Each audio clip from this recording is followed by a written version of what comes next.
Vendredi 8 septembre 2023, l'historienne Michèle Zancarini-Fournel était invitée à la librairie Ombre Blanche autour de ses publications aux éditions La Découverte. Michèle Zancarini-Fournel a notamment publié les ouvrages suivants: 68, une histoire collective en 2008, Les luttes et les rêves, une histoire populaire de la France de 1685 à nos jours en 2016, et avec Biba Pavard et Florence Rochefort en 2020, Ne nous libérez pas, on s'en charge, une histoire du féminisme de 1789 à nos jours, et avec Claude Gauthier en 2022, De la défense des savoirs critiques quand le pouvoir s'en prend à l'autonomie de la recherche.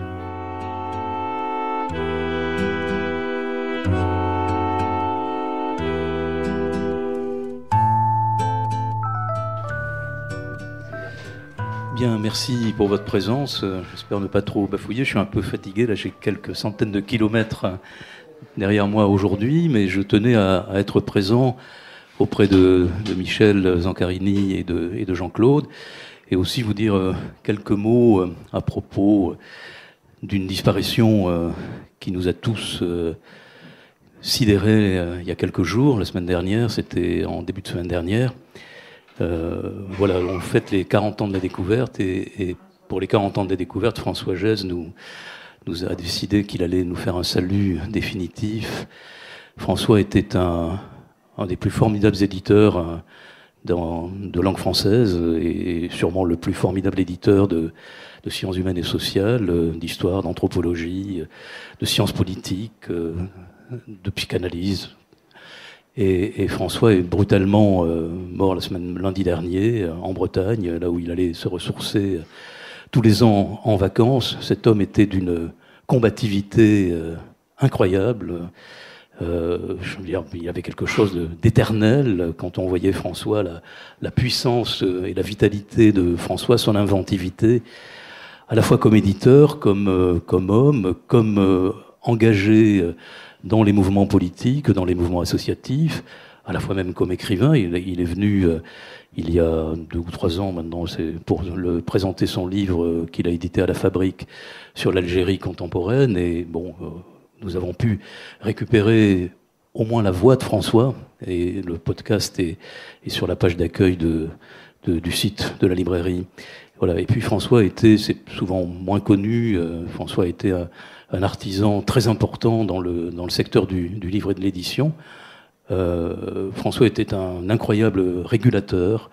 Je veux dire, François était très engagé avec des idées très radicales souvent, mais quand même il savait aussi, François était ingénieur de formation, et François savait qu'il fallait savoir négocier, et il a fait des choses pour les métiers du livre voilà, on lui doit vraiment beaucoup. Je pense que c'est un de ceux à qui on doit aujourd'hui la librairie et l'édition en France telle qu'elle est, en dépit évidemment de ces concentrations qui sont inévitables depuis une bonne trentaine d'années. Voilà, donc je voulais vous dire ces quelques mots, mais je crois que Michèle tient aussi évidemment à saluer la mémoire de François, qui a été son éditeur depuis longtemps, éditeur, conseiller, ami. Voilà, et c'était un ami commun. Nous attendions François Gèze dans le courant du mois de novembre, puisqu'il y a un livre qui doit sortir aux belles lettres de l'ensemble des textes que François a publiés. Et voilà, bon. Merci Michèle, c'est à toi, c'est ce micro. Merci. Alors donc, après cet hommage, moi je l'ai écrit, je suis désolée. Je vais évoquer François Gèze dans son rôle d'éditeur et dans son rapport aux auteurs. C'est lui qui, fin 2005, a proposé à Philippe Artière, un jeune historien, et moi, un peu plus âgé, mais il était courtois, il a dit une historienne de mon âge. Il nous a demandé de préparer pour le début de l'année 2008, donc, un livre collectif sur 68. Il nous a demandé un synopsis d'ici 15 jours et un manuscrit à remettre début septembre 2007. Il n'y avait pas de discussion à avoir. Nous avons travaillé dans l'urgence sur un plan à la fois chronologique et thématique qui deviendra 68, une histoire collective avec plus de 80 auteurs. François Gèze a tout discuté, tout contrôlé, les thèmes, le choix, les auteurs, le choix des auteurs, pardon, l'écriture, articulée autour d'un récit qu'il m'avait demandé d'écrire. Il a même lui-même proposé un article sous un pseudo, vous chercherez peut-être, mais en nous disant « mais vous pouvez le refuser », ce qu'évidemment, vous imaginez, on s'est bien gardé de faire. Voilà. Je n'avais jamais connu un éditeur aussi interventionniste, mais aussi respectueux, en fait, de ses auteurs, de la décision finale, parce qu'il discutait, et puis, si on tenait bon, il acceptait. J'ai découvert aussi une maison d'édition qui était organisée sur le même modèle, c'est-à-dire rigoureuse, dans un échange permanent avec les auteurs. J'ai appris à respecter les délais, consciente que si on était un maillon, l'auteur n'était pas seulement un génie, comme certains se croient, mais un maillon d'une chaîne éditoriale, et si on respectait les délais, bien, la chaîne éditoriale fonctionnait. Depuis, j'ai régulièrement publié à découverte, livres individuels, collectifs plutôt, et j'ai accepté avec un grand plaisir de venir à Ombre Blanche pour célébrer ces 40 ans de la découverte. Je ne pensais pas que ça serait dans un contexte aussi triste, mais bon, on va quand même essayer de discuter. Et donc, je vais d'abord vous présenter, avant de parler un peu, peut-être, avec débat avec Olivier Loup, je vais essayer de vous présenter un coup de cœur, un livre que j'ai lu et qui vient de sortir, qui est en vente au fond. Vous voyez, je fais aussi la promo. Voilà, et que j'ai lu avant qu'il sorte, sous une autre forme. Et donc, de Shobra Makaremi, Femme, vie, liberté. Voilà. Alors, j'ai rien écrit là-dedans, hein, ni la préface, ni rien du tout. Mais c'est un plaisir de lecture que je voulais vous transmettre. Comme je suis déjà venu à Ombre Blanche parler de mes bouquins, je ne voulais pas trop m'étaler. On en parlera un peu quand même. Dire combien on est à la fois heureux d'être accueilli à Ombre Blanche pour une nouvelle fois. Dire aussi combien le parcours de Michel Zancarini-Fournel a à voir avec Toulouse. Hein, combien elle a d'amis fidèles, de gens avec qui elle travaille depuis longtemps, voire même avec qui elle a collaboré, ne serait-ce que pour la création de cette formidable et remarquable revue qu'est Clio, qui doit tant à Toulouse et à son bain natif, même si ensuite elle a évolué autrement. Dire aussi que Bibia Pavard est une collaboratrice désormais et qu'elle a été formée à Toulouse dans le cadre de la prépa Saint-Cernin. Donc c'est aussi pour nous l'occasion de dire combien voilà tout ce parcours-là est toulousain. Mais il est aujourd'hui d'abord célébré à travers les éditions de la découverte, et donc ce livre, et donc la première découverte que vous ferez pour celles et ceux qui ne la connaissent pas encore, de Michel Zancarini-Fournel, c'est Michel Zancarini-Fournel comme lectrice. Et c'est ça qu'on va voir tout de suite. Merci. Je signale donc la présence des deux cofondatrices, je vais y arriver, de Clio, Claudine Leduc et Agnès Fine, que je remercie d'être là. Bravo. Alors, Femme, vie, liberté, écho d'un soulèvement révolutionnaire en Iran, donc est publié à la découverte dans la collection qui vient de Maspero, Cahiers libres, là en septembre 2023. C'est une anthropologue réfugiée, exilée à 6 ans, donc d'Iran, parce que ses parents étaient des militants. Alors elle en parle, mais elle ne dit pas d'où ils étaient. Enfin, moi, j'ai à peu près deviné, mais je me garderai de dire ce que je pense. Et sa mère était en prison. Et donc, elle a été tuée en prison parce qu'elle a refusé, sa mère a refusé, avec sa tante aussi, elles ont refusé de dire qu'elle s'était trompée, enfin, de faire ce qu'on demande aujourd'hui aux femmes aussi et aux hommes de faire. Et donc, ils ont fait sortir la gamine de 6 ans. Le père aussi s'était exilé et elle est venue en France. Donc je pense que maintenant elle est française aussi, mais voilà. Alors, je vais parler de la première chronique avant de parler de comment le livre est fait, parce que c'est exemplaire de la méthode suivie. C'est une anthropologue qui s'intéresse beaucoup aux images. Et dans son écriture, on le voit. C'est-à-dire, elle nous présente des images. Il y en a au fond du livre aussi, à la fin du livre, tu en reparleras peut-être. Hein. Sous la forme d'un QR code, c'est-à-dire qu'on scanne ce code et on a accès aux images de tout le livre, ce qui permet d'alléger l'édition certainement, mais qui donne aussi de très belles reproductions, évidemment, par le biais des écrans. Voilà. Alors donc, sa première chronique débute dans un hôpital de Téhéran, le 15 septembre 2022, par une image forte, celle d'une journaliste prenant hâtivement sur son téléphone portable le cliché d'une jeune femme dans le coma. Elle était conduite ici par la police des mœurs, qui a été créée en 2005, qui l'avait arrêtée le 12 septembre à la sortie d'un métro et torturée parce que son voile était trop relâché. Son bracelet d'identification porte le nom de Masha Amini. Dans le couloir, attendent anxieux son père et sa grand-mère, cette dernière lui chantant une berceuse en kurde. C'est comme ça qu'elle nous le raconte. Donc c'est comme ça qu'on apprend qu'elle était kurde, la jeune femme. L'autrice décortique dans cette chronique l'organisation du pouvoir théocratique iranien, dont le deuxième pilier, après le clergé chiite, est incarné depuis 1979 par les gardiens de la Révolution. Elle fait l'historique, depuis 1979, du perfectionnement du système de coercition, dont l'essence est le contrôle de la féminité et du corps des femmes. Tuée à coups de matraque sur la tête, Gina Masha Amini meurt à l'hôpital le 16 septembre. L'enregistrement de son prénom kurde, Gina, a été refusé à l'état civil. La violence au quotidien est subie encore plus violemment par les minorités nationales, ethniques ou religieuses en Iran. Les Kurdes au premier chef, mais aussi les Balouches, les Arabes sunnites, les membres de la confession Baha. Alors il y a une carte absolument indispensable pour ceux et celles qui n'ont pas une connaissance de l'Iran très précise, dont j'étais. Hein.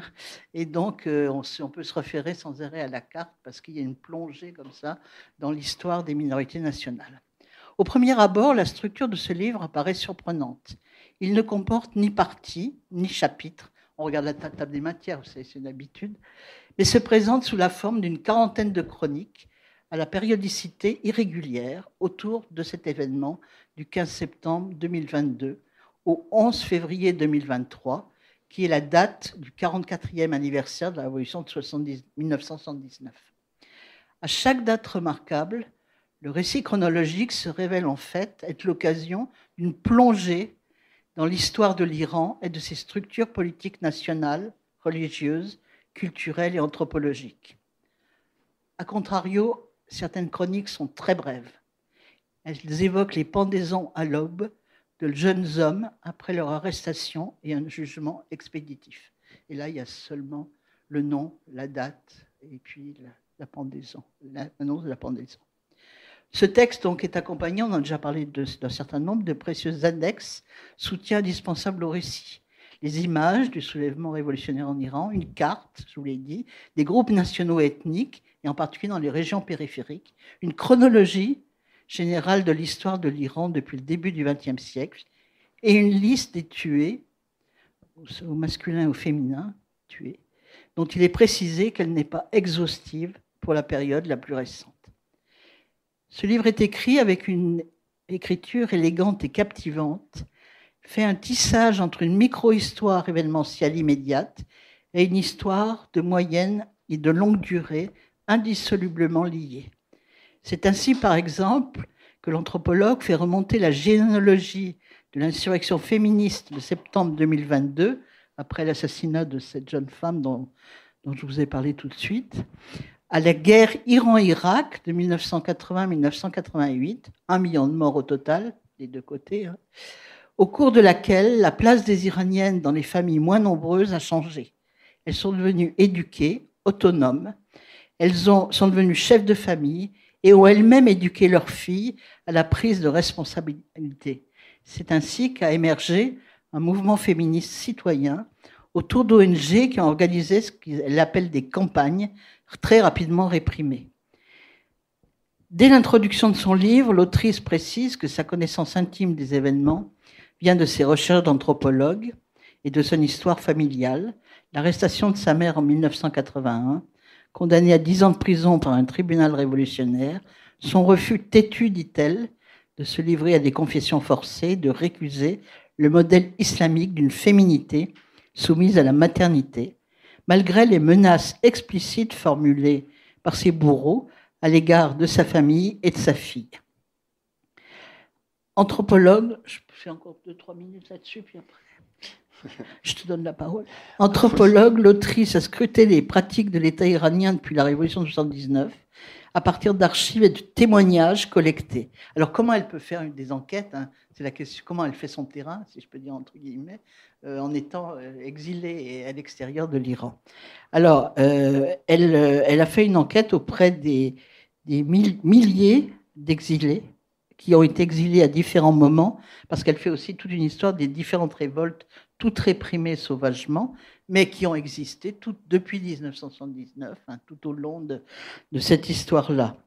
Et aussi, plus récemment, par les réseaux sociaux. Donc elle passe son temps, ses nuits, sur les réseaux sociaux, sur l'Internet, pour essayer de traquer toutes les nouvelles, les informations.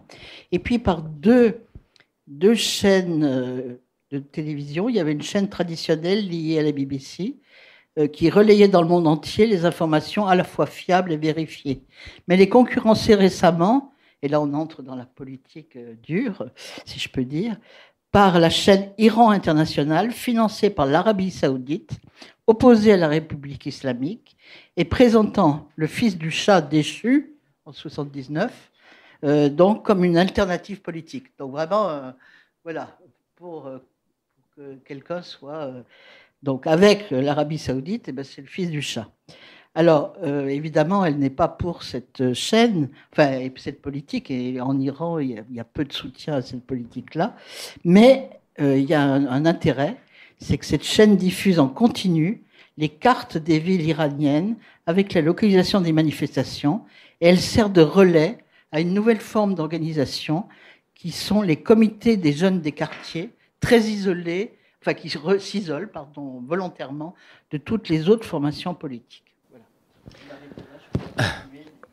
Alors moi, ce qui m'a intéressé, les bonnes pages, mais c'est par rapport à votre lecture, c'est au fond pourquoi avoir choisi, puisqu'on parle de la découverte, des 40 ans de la découverte, ce livre particulièrement, dans les publications, c'est pas simplement qu'il s'agisse du dernier que vous avez pu avoir ou lire, et qu'est-ce qu'il fait, qu'est-ce qu'il produit en écho. Le sous-titre de ce livre, c'est Écho d'un soulèvement révolutionnaire en Iran. Et j'ai envie de renverser la formule. Quel écho chez Michel Zancarini-Fournel ce livre a-t-il particulièrement? Et est-ce qu'il est particulièrement représentatif de ce que la découverte fait à l'histoire comme éditeur en France? Alors, d'abord, ce que fait la découverte, oui, je pense que c'est représentatif. C'est représentatif parce qu'il y a une volonté depuis que, avant la découverte, hein, les éditions Maspero, il y a cette volonté de donner la parole à des événements, des groupes, des organisations et des pensées surtout, hein. Les 40 ans, ça s'intitule 40 ans de pensée critique. Et je pense qu'il faut le prendre au sens fort du terme. Donc je crois que voilà. Alors après, Femme, vie, liberté, bon, je suis féministe, ça me disait quelque chose quand même. J'ai regardé le catalogue de la découverte, j'ai lu les... Parce que j'avais l'idée quand même de prendre un autre livre que les miens. Et donc, j'ai lu les résumés et je me suis dit, c'est celui-là qu'il faut que tu fasses. D'autant plus qu'en fait, on avait fait dans notre séminaire genre à Lyon, on avait fait une présentation, j'avais fait une présentation justement des femmes, enfin de ce qui se passait au moment des manifestations, pour donner un cadre. C'est mon côté pédago, quoi. Un cadre aux étudiants et étudiantes qui connaissaient pas grand-chose à l'Iran, moi non plus d'ailleurs, donc j'ai beaucoup travaillé en amont. Mais enfin, j'avais une idée un petit peu de la situation. Évidemment, pas de façon aussi importante qu'elle est dans ce livre, et aussi émouvante aussi. C'est à la fois très, très informé, très, très sérieux, mais ça vous prend aux tripes, hein, vraiment. Ah oui, alors, mais la structure même du livre, c'est une sorte d'éphéméride de 45 dates, hein, et à partir de chacune, il y a un développement plus ou moins fort, et qui renvoie très souvent aux images, vous l'avez dit. Et il se ponctue par 6 pages qui fournit la liste de tous ceux dont on connaît le nom qui ont été tués pendant cette... Ah ouais, pardon. Ceux et celles. Ceux et celles, pardon, oui, celles et ceux et celles, pardon, qui ont été tués. Vous avez raison, le rappel à l'ordre est nécessaire. Non, mais à l'ordre de la déconstruction. Oui. Et on en est tous les deux, évidemment, très convaincus. Mais vous, avant, et bien avant moi, et certains nombreux d'entre nous, et certaines moins nombreuses, puisqu'ici, en revanche, il y a toutes celles qui accompagnent depuis longtemps. Alors, justement, un livre qui dit... Et est-ce que les éditions de la Découverte ont été elles-mêmes pionnières dans cette nécessaire construction d'une histoire du féminisme, des féminismes et du genre? Alors, je vais dire ça, essayer de dire ça élégamment. Oui. Pionnière, je ne crois pas. Je pense qu'il y a eu une inflexion récente où il y a eu une volonté ferme de mettre beaucoup plus l'accent sur les questions de féminisme d'ordre divers et variés. Et il y a toute une série de publications depuis 5, 6, 7 ans, enfin voilà, qui sont donc liées à ces questions-là. Il y a une volonté de... Enfin, il y a aussi l'idée, enfin, c'est pas seulement parce que c'est une édition de la Découverte, c'est aussi ce qui se passe dans la société. Il faut quand même. MeToo a été une espèce d'explosion, on peut en penser ce qu'on en veut, mais enfin, une explosion, on peut dire, d'une insurrection féministe. Et les éditeurs, évidemment, éditrices, sont conscients de ça. Donc je crois que aussi, ils pensent que c'est aussi avec ces livres ces livres peuvent trouver un public. Voilà. Mais on ne peut pas dire que la Découverte soit pionnière dans cette entreprise. Alors, pionnière, je ne sais pas si on peut dire ça. J'avais présenté il y a quelques années un bilan des collections femmes depuis qu'il en a existé. Donc, c'était, je ne sais plus quelle... Tu te souviens, Sylvie, quand c'était? Je ne me souviens plus. C'était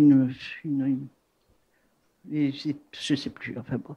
Et donc, en fait, il y a eu depuis longtemps, depuis 64, c'était de Noël Gontier, je vais y arriver, qui a publié la première collection femmes avec Colette Audry. Et donc, il y a eu toute une série de collections femmes qui sont donc qui ont éclos entre 64, on va dire, et 78, 79. Après, il y a un trou. Mais quand j'avais fait l'enquête, le seul, et c'est pas étonnant, le seul éditeur qui m'avait répondu très précisément, il m'avait donné tous les chiffres d'édition qu'il avait vendus, c'était François Gesse. Ah oui. C'est François Gesse, mais bon, il m'avait édité aussi, donc voilà. Et donc, il m'a donné les chiffres très précis, alors je ne les ai plus du tout en tête, je ne peux pas répondre, mais il y avait un ou deux livres qui avaient bien fonctionné. Et puis les autres étaient, comme dans les... Donc pionniers, je ne sais pas si on peut dire ce mot, mais en tout cas, toujours intéressés et suivant l'affaire. Et producteur, en particulier, quelque chose qui, chez les étudiants, est un vrai succès, pour le coup, qui est cette histoire des féminismes de 89 à nos jours. Ne nous libérez pas, on s'en charge. Et ce goût que vous avez, qui est...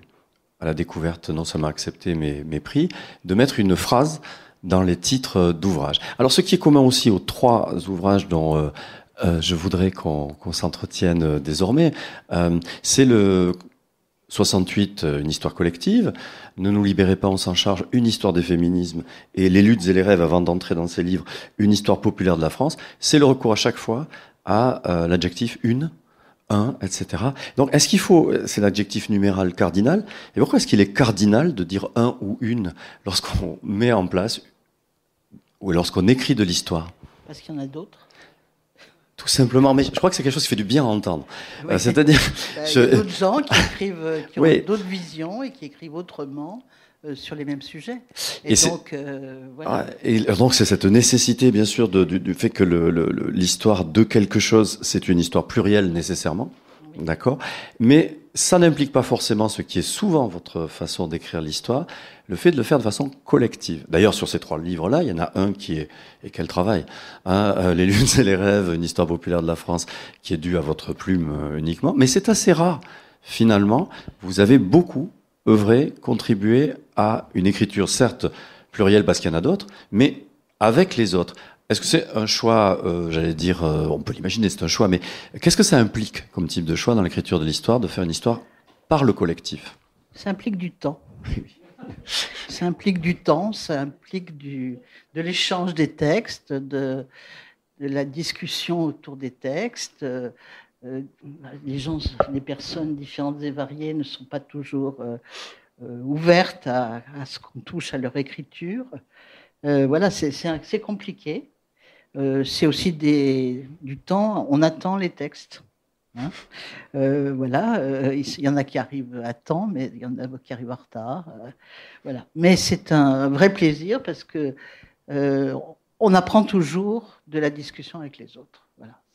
C'est quelque chose de fondamental, enfin, que je pense et que j'essaye de pratiquer. C'est-à-dire que il y a toujours des points de vue. Bon, on peut parler peut-être de l'autre sur le féminisme. Ne nous libérez pas, on s'en charge. Et le fait qu'on ait été 3 historiennes d'âge et de génération, on va dire, si on veut, différents, on n'avait pas du tout le même. Enfin, on n'avait pas le même point de vue. Et donc, on a eu des échanges. Moi, j'ai beaucoup appris avec Bibia, qui est très jeune, enfin, par rapport à moi, bien sûr. Et donc, on apprend beaucoup de ça, de cette confrontation, de ces débats. On n'est pas toujours d'accord, mais c'est pas grave. Et pour qu'on apprenne, nous, quelles étaient enfin, si c'est possible, quelles étaient les 3 positions? Est-ce que ça allait jusqu'à la définition de 3? C'est une histoire des féminismes, à une définition différente des féminismes. Et si oui, par où ça passait, cette différence entre vous 3? Ça passait aussi par l'étude des pratiques. Moi, par exemple, vu mon âge et différentes choses, je ne connais pas beaucoup les pratiques féministes les plus jeunes. Hein. Bon, alors je m'y suis mise, hein, enfin pas aux pratiques, mais à la lecture. J'ai essayé de me mettre au bout du jour pour comprendre, voilà. Mais voilà, c'est ça, c'est-à-dire que c'est très. Toute la dernière partie, on a beaucoup discuté parce que c'était sur justement après. Et toutes les organisations que je connaissais pas, il y a on apprend beaucoup. Quoi. Sur les pratiques, la discussion, voilà. Les types d'actions. Mais au point que ça change votre définition commune ou que ça l'additionne du féminisme, pour le dire comme ça? Ça l'enrichit. Parce que, voilà, c'est une manière parfois de se remettre en question. Oui. Hein, parfois de se dire, peut-être que ce que j'ai pensé pendant longtemps, peut-être qu'il faut revenir un peu dessus. Comme nous, par exemple, quand on l'a écrit, on a été bousculés, il n'y a pas d'autre mot, par nos étudiantes, parce qu'elles voulaient qu'on leur parle d'intersectionnalité. Alors bon, on savait ce que c'était l'intersectionnalité, mais comment c'est arrivé dans les pratiques féministes et comment c'est arrivé sur la longue durée. Donc on s'est plongé dans l'étude et on a trouvé des textes tout à fait étonnants qu'on ne connaissait pas, qu'on ne s'attendait pas à trouver, sur ces questions-là, sur les rapports entre femmes et races au XVIIIe siècle, au XIXe siècle, à différents moments. C'est elles qui nous ont poussés. Elles disent, on veut savoir des choses là-dessus. C'est pas grand-chose, on a travaillé, voilà. Donc c'est ça qui fait que c'est un produit collectif et l'enrichit. Et cette impulsion-là, c'est vrai qu'elle se retrouve, en plus là je ne saurais que vous recommander la lecture, mais j'en apprends plus en vous écoutant et sur cette nourriture collective. On l'imagine de l'extérieur, mais c'est autre chose de le constater. Vous parlez de l'intersectionnalité, il y a des modes d'action. Il y a peut-être aussi les types de documents qui vont être convoqués. Est-ce que là, il y a des différences générationnelles dans le fait d'aller chercher tel ou tel type de document pour écrire de l'histoire? Alors oui, il y a une question des images qui est absolument fondamentale et de l'usage des images. Et ça a été un débat, on va dire, avec les éditions de la découverte, parce qu'on nous a proposé des images en noir et blanc. Et nous, on a dit, on veut bien pour le 19e des images en noir et blanc, mais c'est pas possible pour le 20e et le 21e siècle d'avoir des images en noir et blanc. Alors qu'il y a toute une production, voilà, tout à fait colorée, etc. Et elle y est. Le fameux cahier en quadrichromie au milieu des ouvrages, voilà. Donc ça y est, et puis ça y est, de façon très heureuse, bien sûr. Voilà. Donc oui, c'est pas la même chose. Après, il faut faire une étude de ça. Moi, je dis toujours qu'il y a une manifestation je ne sais plus quand c'était, 2018 ou 2019, qui me reste encore au travers de la gorge quand je vois la manifestation, parce que dans cette manifestation, il y a une affiche qui date de 1900. Je me répète, je vais m'excuser, mais c'est vraiment une obsession. Il y a une affiche de 1978 qui a été faite par le mouvement féministe, qui avait été refusée de coller à ce moment-là après débat, qui est cet homme est un violeur, cet homme est un homme. Voilà. Et j'ai revu l'affiche dans la même manifestation en 2019, évidemment, sans connaissance sans doute de l'histoire de cette affiche et de ce qu'elle veut dire, mais dans un contexte différent où effectivement la question des violences sexuelles est fondamentale. Enfin, je veux dire, il y a un autre contexte historique aussi, donc je dis pas qu'il faut, mais pour moi ça passe mal. Voilà, ça c'est un truc de vieille, mais j'ai du mal. Ce qui passe mal, c'est d'utiliser une image qui a été refusée, qui avait à un moment donné, donc. Moi, je considère comme une utilisation anachronique, mais ça, c'est une question de prof. C'est pas une question, mais c'est pas une question de militant. Voire même d'historienne. Mais ça, c'est bon, cette image, il faudrait la voir pour la montrer. On voit bien, hein, parce que chez les historiens, on la connaît, malgré tout, mais peut-être elle parle pas à une partie d'entre nous. Mais ce recours, donc, à l'écriture collective qui fait que les points de vue se confrontent, on la trouve dès le départ ou presque, parce que même lorsque vous publiez ce qui concerne vos travaux universitaires et de thèse, souvent c'est à deux. Hein, et ça c'est pas banal pour le coup, parce qu'on est certains producteurs de savoir historique ici, et il est rare quand même que lorsqu'on publie les travaux liés à sa thèse, on demande à quelqu'un, ou on le fasse avec quelqu'un, ou on soit en dialogue avec quelqu'un pour les publier. Là, il y a quand même une originalité dans votre écriture de l'histoire. Alors, ça s'appelle une thèse conjointe. Vous pouvez encore en faire un peu jeune. C'est tout à fait permis. Mais ça se fait plus. Ça s'est fait à la fin des années, ce qu'on appelle le moment 68, quoi, autour de 78, 79, et puis au-delà jusqu'à la fin des années 80. À ma connaissance, en histoire, il y en a... Oui, toi ? Pardon. Ah. Oui, ben voilà. Oui, mais j'allais le dire. Voilà. Et puis il y en a deux que vous ne connaissez pas, qui sont deux garçons. Alors, on ne sait pas vraiment pourquoi ils ont fait leur thèse ensemble, mais parce qu'ils sont très différents, mais bon, peu importe. Et donc, c'est Gilles Paulet et Bruno Dumont qui ont fait une année après nous avec le même prof, qui a accepté parce que nous, on avait montré la voie, si je peux dire, avec Mathilde Dubesset, sur les retraites. Sur les retraites, c'est un très bon livre d'ailleurs sur les retraites. Voilà. Et c'est Yves Lequin qui vous dirigez, voilà, c'est ça. Pardon, donc, non, il y a une école lyonnaise. Là. Ça dit quand même quelque chose de l'histoire universitaire, académique, parce que je ne sais pas si de nos jours, il y a ici des professeurs en activité d'université. C'est même pas envisageable, j'imagine. Ça veut dire quoi? Que le rapport de force après 68 s'introduit aussi évidemment dans le champ intellectuel, et que vous pouvez, comme étudiante, dire à un professeur, mais non, il n'est pas question que je le fasse seul, je vais le faire à quelqu'un d'autre. Oui, alors vous avez compris pourquoi je voulais aller vers ça, parce que l'intérêt, je crois, de notre séance, c'est, en parlant des 40 ans de l'éditeur qu'est la découverte, de voir comment l'écriture s'écrit par l'édition et par la fabrique de ce savoir tel qu'il s'imprime. D'abord se soutient, puis s'imprime. Or, dans votre travail, il y a évidemment des constantes.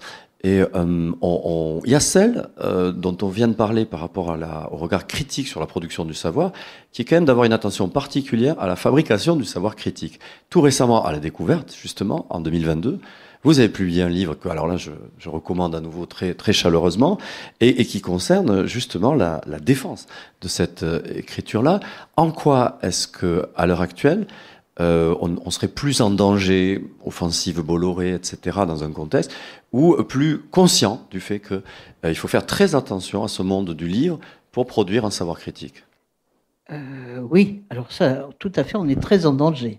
Et on est très en danger, non seulement du point de vue du monde économique, qui est aussi politique, type Bolloré et autres, mais du point de vue politique, et politique de l'État. Vous me permettrez de dire que les débats qui ont eu autour de la loi sur la recherche, qui a finalement été adoptée à marche forcée à la fin de l'année 2020, eh bien, ces débats sont, du point de vue des sciences humaines et sociales, c'est un risque extrêmement important de manquer à la fois de de crédit, de changer l'organisation même de la recherche, de la précariser, de précariser les postes, de supprimer les postes fixes, etc.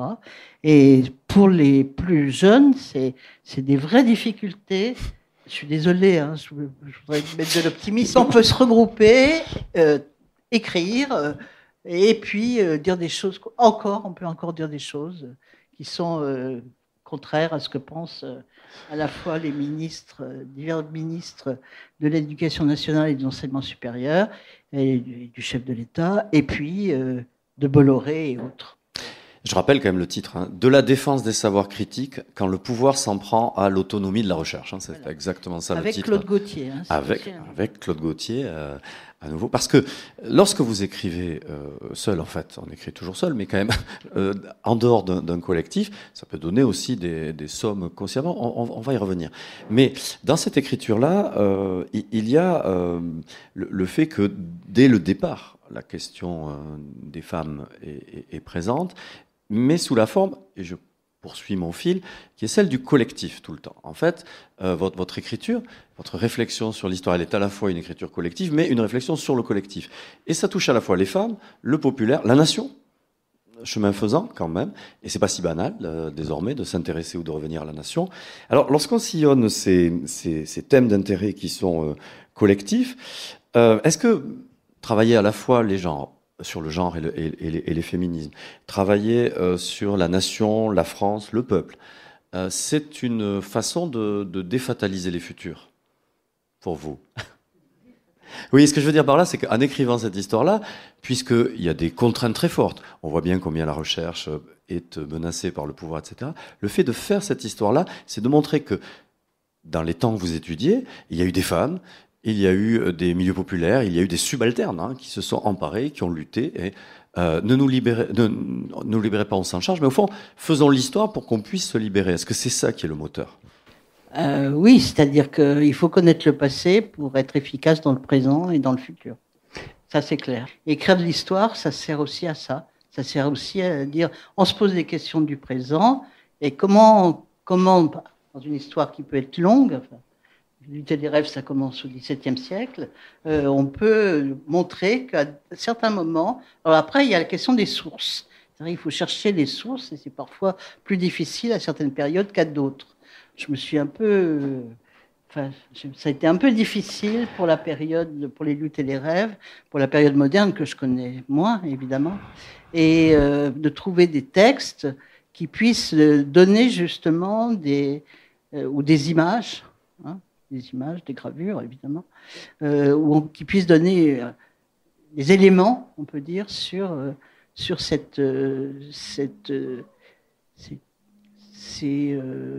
pratiques du peuple, au sens large, hein, qui sont de réaction, de refus, pas tout le temps, hein, je dis toujours, on ne fait pas grève tout le temps, on ne manifeste pas tous les jours, mais... voilà, il y a aussi, il faut s'accommoder au quotidien, mais tout ça, quelles sont les traces? Quelles sont les traces? C'est pas toujours si évident que ça. Et donc pour les luttes et les rêves, qui est une histoire populaire de la France, quelles ont été les bonnes surprises, ou quelle a été la bonne surprise de sources découvertes et qui mérite de rester à la fois en mémoire et qui peut nous nourrir?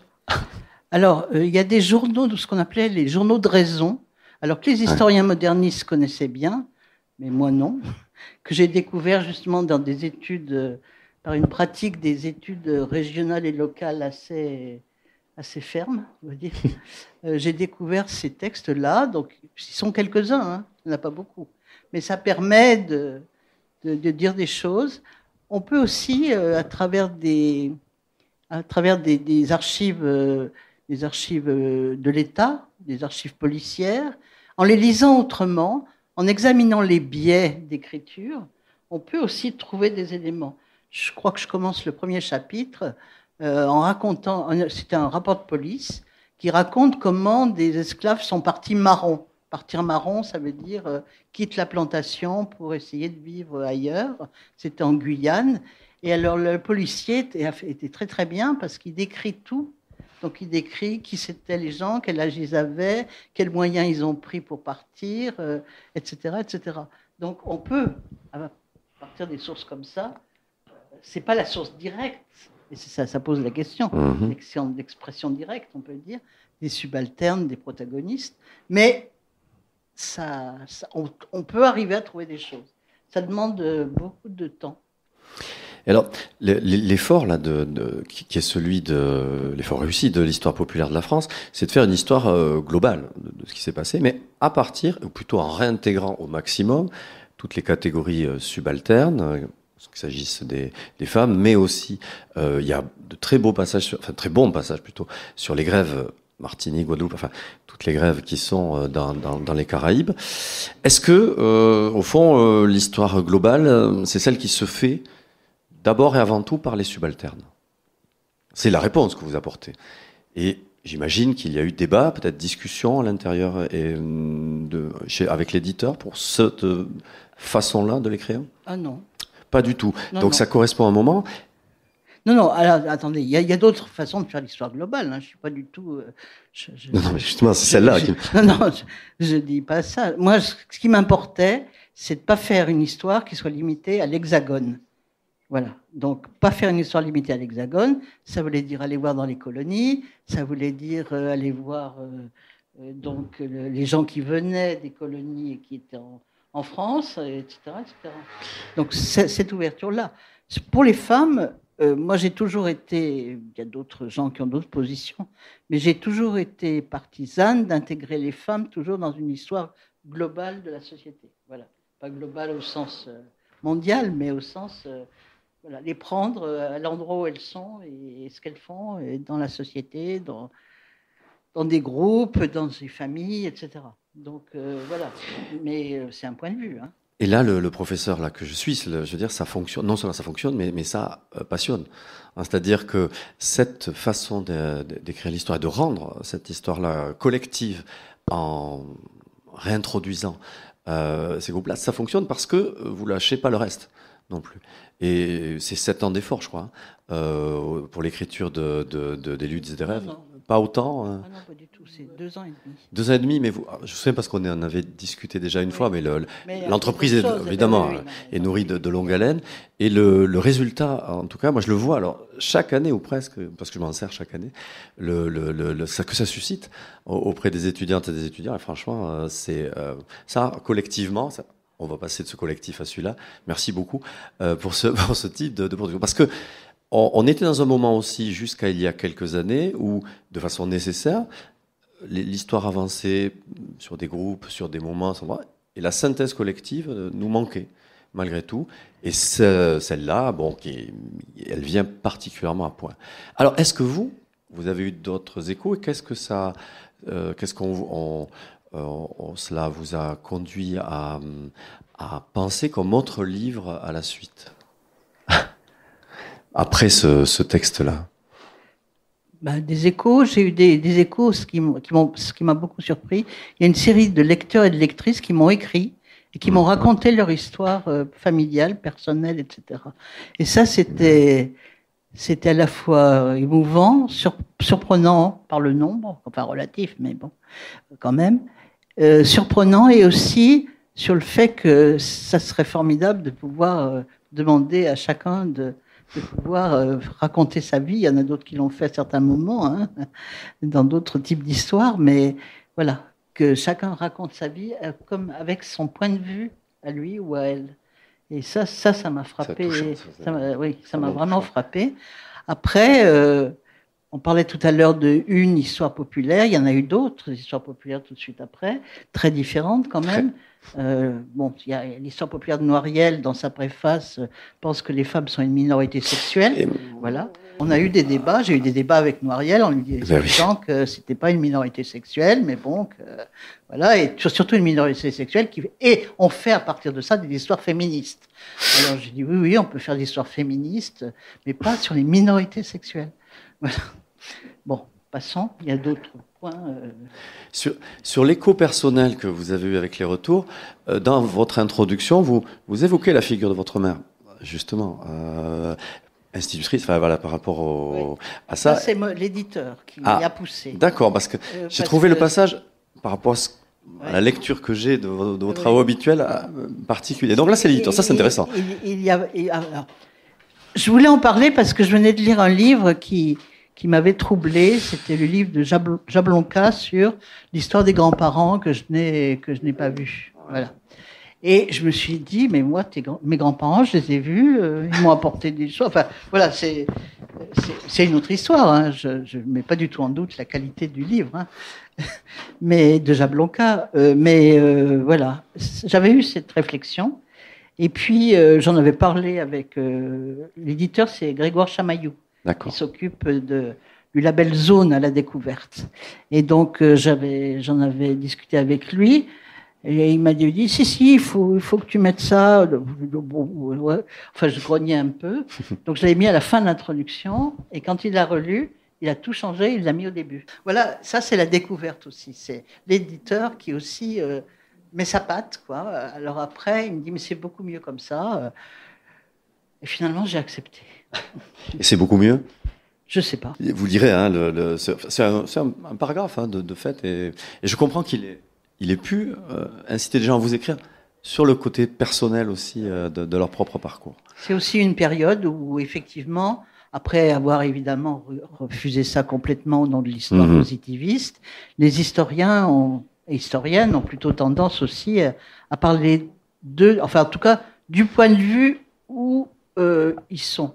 Et effectivement, partir d'un point de vue situé ne me gênait pas d'un point de vue féministe, si vous voulez, parce que je pense que la question du point de vue situé est absolument fondamentale. Et donc, voilà. Donc, ceci explique cela. C'est pas seulement Grégoire Chamaillou, c'est aussi toute cette réflexion. Non, parce que cette introduction, elle est voilà. Très... C'est pas manifeste, mais enfin, c'est quand même, voilà, pourquoi il faut et comment il faut écrire cette histoire. Et l'autre chose qui était interdiction de faire de l'épistémologie.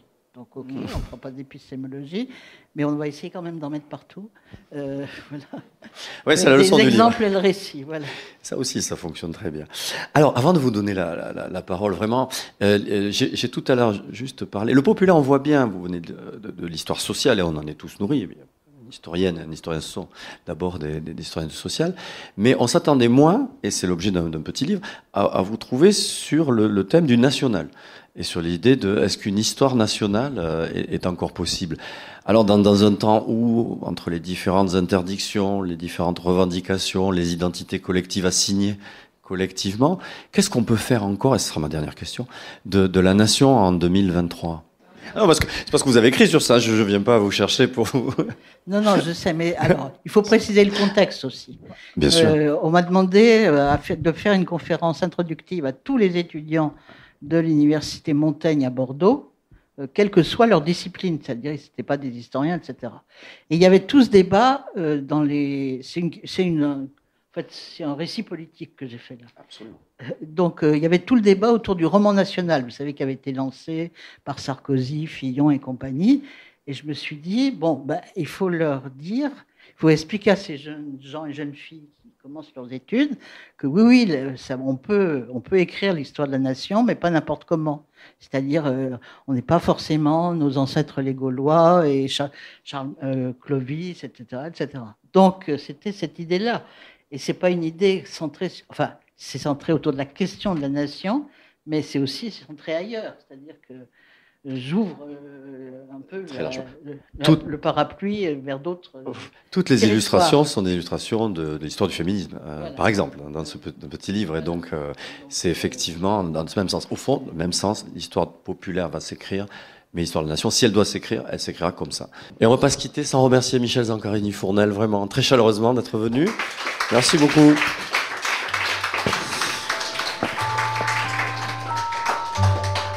Et bonne soirée à tous et à toutes. Il s'agissait d'une rencontre avec Michel Zancarini-Fournel, enregistrée à la librairie Ombre Blanche le 8 septembre 2023, autour de la publication de ses ouvrages aux éditions La Découverte, réalisée et mise en onde par Radio Radio, avec Radio Radio Plus et Radio Terre.